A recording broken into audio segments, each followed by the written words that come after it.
R15 বাইকটা এটা মূলত পেছনের সাসপেনশনটার সমস্যা দেখতে পাচ্ছেন, অনেক মানে বাউন্স বেশি করে, ভাঙাচুরাতে গেলে সাউন্ড করে অনেক, পেছনে মাঠগাটটা মানে একদম থ্যাথরা হয়ে গেছে, অনেক সাউন্ড করে, পিছনে নাম্বার প্লেট শব্দ করে, অর্থাৎ বেশি খেলে দেখতে পাচ্ছেন, বাউন্স বেশি করতেছে, সে কারণে কিন্তু এই সমস্যাগুলো।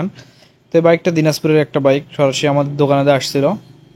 তো এটা আমরা এখন বাইকটার থেকে সাসপেনশনটা খুলবো, খোলার পরে একদম কাজ করে ওকে করে দিব, একদম নতুন যেরকম ছিল ঠিক ওই রকমই করে দিব। দেখতে পাচ্ছেন একদম বেশি স্মুথ হয়ে গেছে, অর্থাৎ আপ ডাউন বেশি করতেছে। তো এই R15গুলার বাইকগুলোনের সমস্যা হচ্ছিল ডাবল স্ট্যান্ড নাই, খুলতে একটু ঝামেলা হয়। তো আমরা এটা সিস্টেম করে খুলে নিচ্ছি, দেখতে পাচ্ছেন এক সাইডে স্ট্যান্ড আছে আর অপর সাইডে যোগান দিয়ে পিছনের চাকাটা আলগা করে এটা খুলে নিব।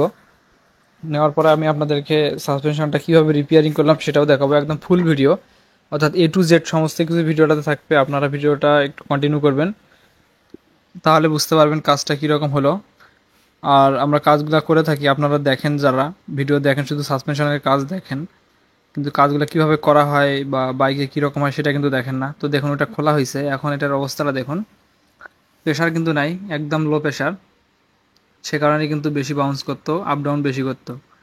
তো এটা কিন্তু আনটাচ সাসপেনশন ছিল, খোলা পরে নেই।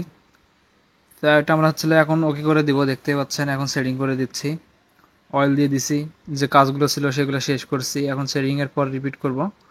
এরপরে দেখবেন যে প্রেশারটা চলে আসবে, প্রেশারটা ঠিক মতো আসলে কিন্তু আর সাসপেনশন বেশি আপ ডাউন করবে না, বাউন্সটা আর কি বেশি করবে না, অর্থাৎ নিচের দিকে বেশি যাবে না, উপরে ওঠার সময় জোরে উঠবে না যদি প্রেশার ঠিক মতো থাকে।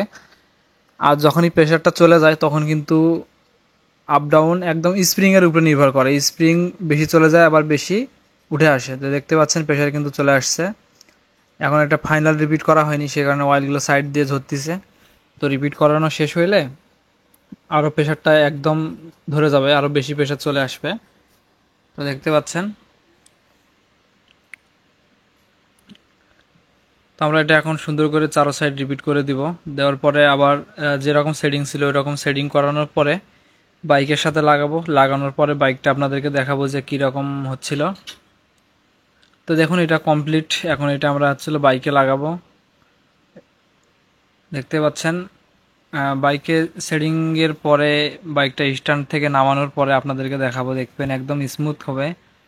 স্মুথ বলতে একদম নতুনের মতো হয়ে যাবে, নতুন যেরকম থাকে ঠিক ওই রকমই হবে, বেশি লাফালাফি করবে না, কোনো সমস্যা আর আসবে না। তো মূলত এই R15গুলোর সমস্যা হয়, অয়েল লিকেজের সমস্যা হয়, এবং অয়েল লিকেজ না করলেও প্রেশার ছেড়ে যায় ভিতর থেকে। তো এটা মূলত অনেকে মনে করে যে স্প্রিংটা নষ্ট হয়ে যায়, এখানে স্প্রিংয়ের কোনো সমস্যা হয় না, সমস্যা সব হয় ভিতরে, পিস্টন থেকে হয় এবং প্রেশারটা ছেড়ে দেয়। তো আমরা যখন প্রেশারটা ধরে দিব তখন কিন্তু আর কোনো সমস্যা হবে না। দেখতে পাচ্ছেন আমরা নাটগুলো লাগাইনি, শুধু একটু অ্যাডজাস্ট করে রেখে দিছি। এখন দেখুন এখন কিন্তু আর বেশি বাউন্স করবে না এবং উপর দিকে ঝটকাও আর দিবে না, একদম স্মুথ খেলবে, স্মুথ। দেখতে পাচ্ছেন অনেক প্রেশার দিয়ে দিচ্ছি কিন্তু ওটার সময় স্মুথ উঠবে, কোনো অসুবিধার হবে না। তো ভিডিওটা এই পর্যন্ত, কেমন লাগলো অবশ্যই জানাবেন।